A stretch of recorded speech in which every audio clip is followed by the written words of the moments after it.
ஹெல்தியான அழகான என்னைக்குமே இளமையா இருக்க ஸ்கின் யாருக்கு தான் ஆசை இல்லை? அந்த மாதிரியான ஸ்கின்னுக்காக நிறைய காஸ்மெட்டிக்ஸ், பியூட்டி பார்லர் இந்த மாதிரி போய் உங்களுடைய டைமையும் மணியும் வேஸ்ட் பண்றவங்களா நீங்க? ஹெல்தியான அழகான ஸ்கின்னை மெயின்டைன் பண்றதுக்கு நான் சொல்ல போற 4 நியூட்ரிஷனை கண்டிப்பா உங்க உணவுல சேர்ந்துக்கிட்டீங்கன்னா உங்களுக்கு என்னைக்குமே இளமையான தோற்றம் இருக்கும். கொலாஜின், மல்டிவிட்டமின், ஃபேட், அதுக்கப்புறம் ஹைட்ரேஷனுக்கு வாட்டர். நான் இதை சொன்ன உடனே ஹெர்பலைஃப் நியூட்ரிஷன்ல இதெல்லாம் கிடைக்குமா அப்படின்னு கொஸ்டின் வருதா?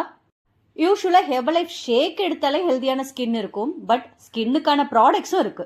ஹெல்தியான ஸ்கின்னுக்கு ஃபர்ஸ்ட் கீ நியூட்ரிஷன் கொலாஜின். இது நம்ம ஸ்கின் பூஸ்டர்ல இருக்குது. ரெண்டாவது key nutrition multivitamins, B12, vitamin C, இதெல்லாமே நம்மளோட ஸ்கின்னுக்கு ரொம்பவே தேவை. இது ஹெர்பலைஃப் மல்டிவிட்டமின்ல இருக்குது. மூணாவது பளபளப்பான சருமத்துக்கு ஃபேட் ரொம்ப முக்கியம். அது லைஃப் லைன்ல இருக்குது. உங்க ஹெல்தி ஸ்கின்னுக்கான ப்ராடக்ட்ஸ்க்கும் பர்சனலைஸ் டயட் பிளானுக்கும் ஸ்கிரீன்ல தெரிய நம்பருக்கு கால் பண்ணுங்க.